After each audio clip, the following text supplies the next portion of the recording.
Call this meeting of Scottsboro City Council to order. Invocation given by Mr. Gary Stewart and the pledge led by Mr. Keith Smith. Let us pray. Our Father in heaven, we thank you for this day. We thank you for the very many blessings you have given us. We ask now that you'll watch over these proceedings and they'll be pleasing in your sight. We ask that you watch over the citizens and the employees of Scottsboro as we go about our daily lives. Please watch over our military, bring them home safely to their families. Lord, guide and direct us, so in the end we will all come to thee. In Jesus' name, amen. Amen. I pledge allegiance to the flag of the United States of America and to the republic for which it stands, one nation, under God, indivisible, with liberty and justice for all.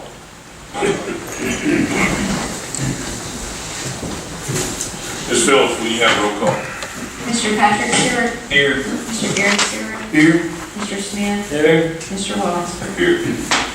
You have in your packet a copy of the agenda. I added today, one item is printed, consider tractor rental agreement for street department. And if nobody has a problem, I'd like to add an item number 7, consider financial support for Scottsboro 3R Target Sunday celebration. If nobody has an issue with that change, I'll hear to approve the agenda. I'll make that motion. Mr. Patrick Stewart makes the motion. Is there a second? I'll second.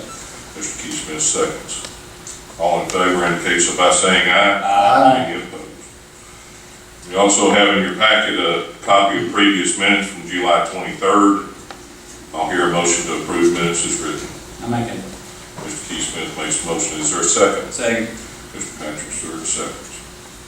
All in favor indicate so by saying aye. Aye. Any opposed? There's no old business. We'll move to new business.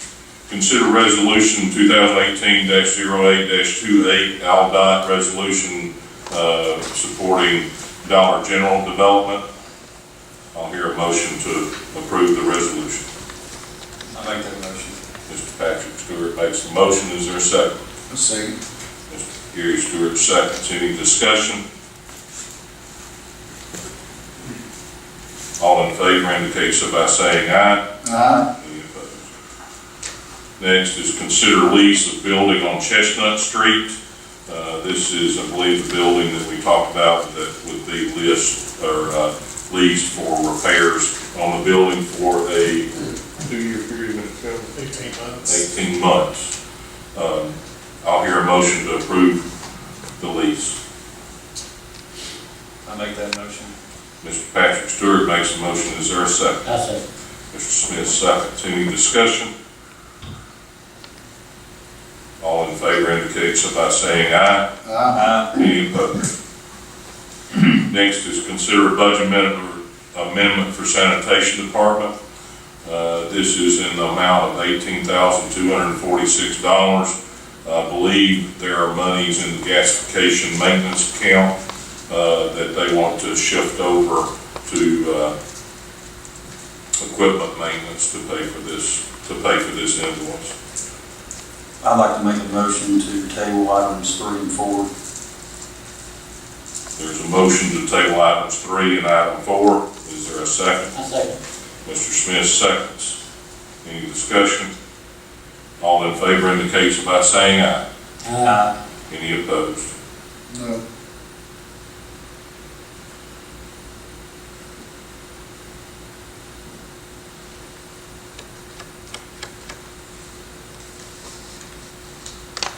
We'll table this until the next meeting. 5 is consider budget amendment for Main Street membership fee. That is in the amount of $7,500. This would be a budget amendment to pay the invoice for the initial year's fee on the Main Street program. I'll hear a motion to approve the budget amendment. I'll make that motion. Mr. Gary Stewart makes a motion. Is there a second? Second. Mr. Patrick Stewart seconds. Any discussion? All in favor indicate so by saying aye. Aye. Any opposed? Next is consider tractor rental agreement for street department.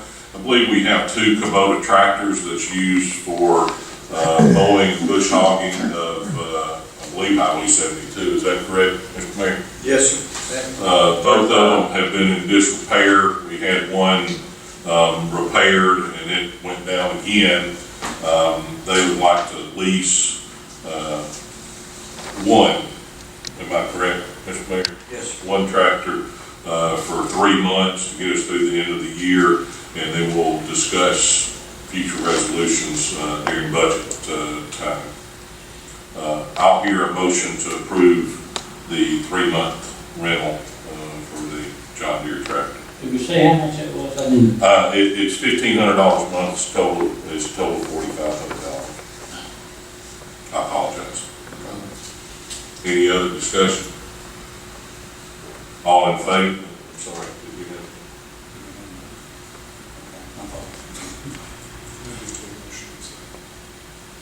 We did that before. Okay, I'll hear a motion to approve. I'll make that motion. Mr. Patrick Stewart makes a motion. Is there a second? Second. Mr. Gary Stewart seconds. All in favor indicate so by saying aye. Aye. Any opposed? Next is consider financial support for Scottsboro 3 Sunday celebration.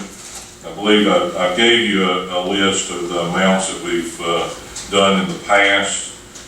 Traditionally, this has been taken out of discretionary funds split between the mayor and the council. I don't know of an event that we have that's not a better fit for the tourism fund that we have. So my proposal, I can't make a motion, but my proposal would be to take that donation out of the tourism fund. What, can I ask a question? We did 500 last year, it's $1,000. That's their it's different sponsor levels. I think it's 250, 500, 1,000. I'll make that motion. $1,000. $4,000. Mr. Patrick Stewart makes a motion to give the 3 Arts $1,000 out of the tourism fund towards Art Sunday celebration. Do I hear a second? I say. Mr. Smith seconds. Is there any discussion? All in favor indicate so by saying aye. Aye. Any opposed? Move to delegations. Mr. Margaret Ryan.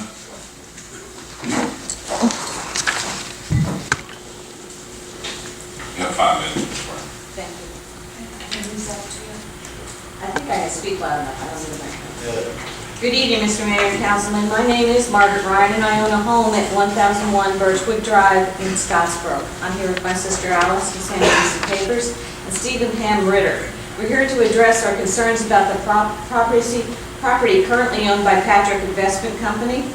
I provide you with a handout illustrating the layouts of the lots I'm talking about. He's on that one that's highlighted. The property that's owned by Patrick Investment Company Incorporated abuts 5 lots. 4 of those lots have homes on them, while 1 lot is an empty lot currently for sale. I spoke with Mr. Gary Cook, and I think he has much of an opportunity to sell it with the way the lot is right now. This neglected lot is located in a well-kept residential neighborhood and contains much brush. It is not routinely mowed, and its appearance is a major eyesore. Mosquitoes, snakes, and rats have been seen on adjoining properties, restricting property owners, their families, and pets in enjoying use of their yards. The condition of this lot negatively impacts the value of not only our properties, but of all the properties and homes in that neighborhood. Since 2004, I personally spoke with David Patrick, written him certified letters, and even wrote him a thank you note for something he finally responded to as one of my requests. I've routinely filled out the municipal ordinance violation complaint form, requesting that he mow and maintain the empty lot. Please take a look at the pictures that I took this morning. I filed a form with the city over 2 months ago. My sister Alice Pendergast, whose property backs up on the neglected lot, filed a complaint on July 31st. Absolutely nothing has been done about mowing the lot. The excuse is the land is low-lying. He needs to wait until it dries out. It's kind of ridiculous. I printed a printout of the TVA region precipitation totals for June, July, and August of 2018. As you can see, there's been many days and many weeks with absolutely no rainfall. Over the years, the city clerk, Mrs. Whitney Phillips, has patiently listened as my sister and I have repeated our same request over and over, that the property owner maintain the property as described in the protective restrictions for Stonebridge subdivision. I went to City Hall and made copies of those restrictions. and they read, and I have a copy of it here, just telling you, I'm just going to read like half a sentence, or, well, their sentences are long, so forgive me on that. But this was signed originally by the Patrick Investment Corporation. Is to ensure this use of said property for attractive residential purposes only, to prevent nuisances, to prevent the impairment of the attractiveness of said property, to maintain the desired tone of the community, and thereby to secure to each site owner the full benefit and enjoyment of his home, with no greater restrictions upon the free and undisturbed use of this site, with no greater restrictions upon the free and undisturbed use of this site than is necessary to ensure the same advantages to the other site owners with respect to all of the lots. There's further, and I did make a copy of those, if anybody wants to see it, with their sign from the original agreement. Just momentarily, I'm talking fast. Ms. Phillips has assured me that each time she's passed our complaints on to the city ordinance enforcement officer, Mr. Daniel Pierce. Each of we, the 5 abutting property owners, consistently spend time and money maintaining our property. Even the vacant lot located on the corner of Larry and Byron that Mr. and Mrs. Richard Baird, a Scottsboro city building inspector, and his wife is mowed on a regular basis. With the 7 to 9 foot weeded mess that now exists on the lot, not only will it need to be mowed or bush hogged, but also cleared of the offending weeds. If not cleared of the down weeds, it will still harbor all kinds of critters and not allow the sun to dry any future water pockets. I'm asking you, as our elected city officials, to please recognize the terrible frustration we are experiencing as this eyesore remains neglected.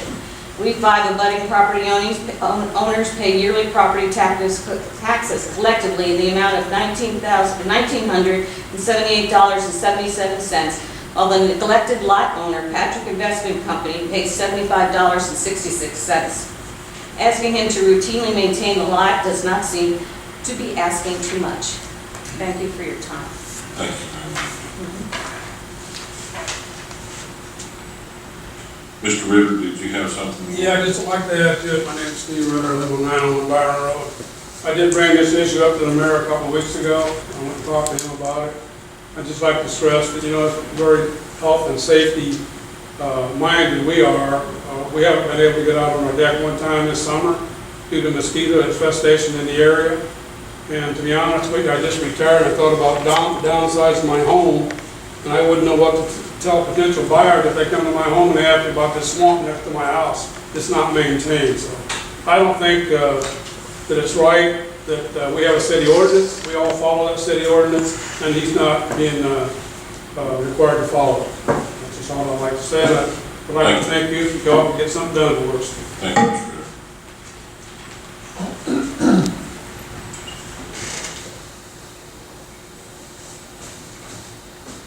Mr. Brooks Hall? You have 5 minutes, Mr. Hall. Yes, can I be heard from here? Yes. Okay. Yes, I'm here to ask for an expansion of the Jackson County Transit bus service. The bus service receives funding from about 6 different sources, and one of them is the city of Scottsboro.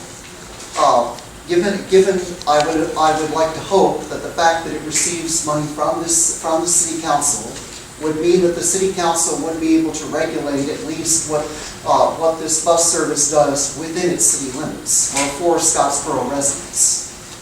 Currently, the bus runs from, I think, around 8:30 in the morning, though it can run a little bit before 8:30 or somewhat before, until 8:30 in the morning until 2 o'clock in the afternoon, Monday through Friday.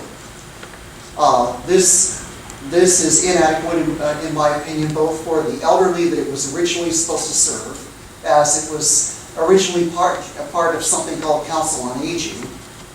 Now it calls itself Jackson County Transit. But the elderly would presumably need to go to doctor's appointments, and doctor's appointments, some doctor's offices I've seen open at 7 o'clock in the morning, and some would be open till 5 or 5:30 in the afternoon.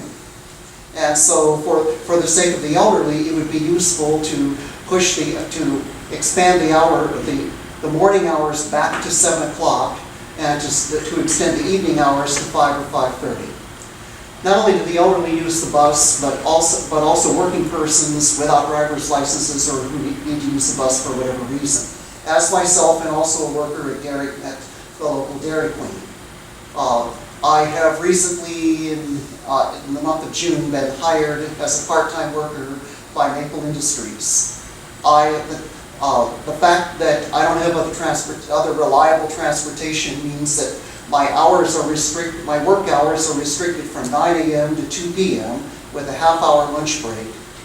Since I'm working only 3 days, since vocational rehabilitation set things up for me to work only 3 days a week, until my probation period ends, probably around August 19. I'm limited right now to 13 and a half hours.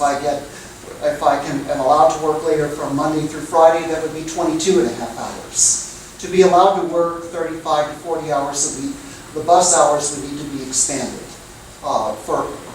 So I would like to ask that you please expand increase the bus hours from 8-something in the morning until 7, and from 2 in the afternoon until 5 or 5:30.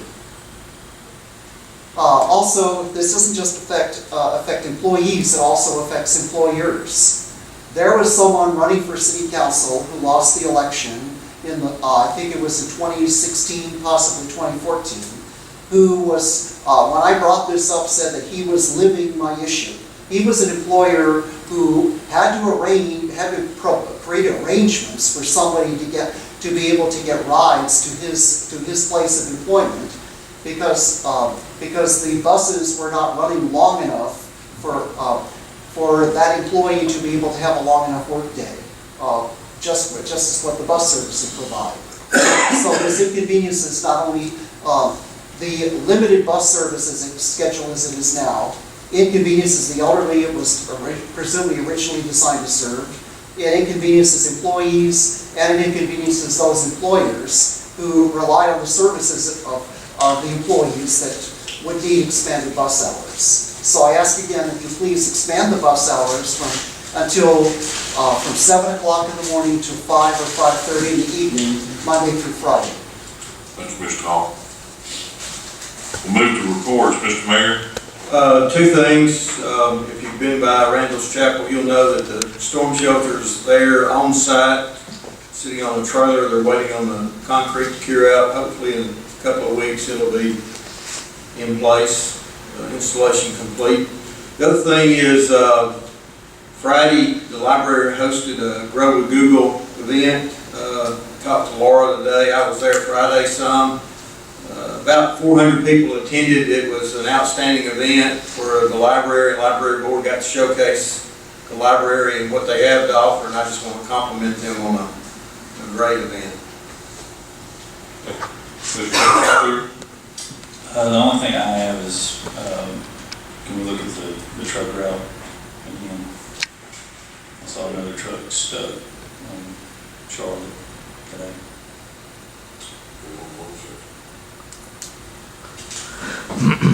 Mr. Gary Stewart. I'm glad Patrick brought that up because I was going to. I've had some people contact me lately. They're still having trouble with the trucks going through the neighborhoods. That's all I have. Thank you. Thank you, Mr. Stewart. Mr. Smith. I don't have anything either. I appreciate everybody being here tonight. I'll hear a motion to adjourn. Make that motion. Mr. Gary Stewart makes a motion. Is there a second? I'll take it. Mr. Patrick Stewart seconds. All in favor indicate so by saying aye. Aye. Please stand adjourned.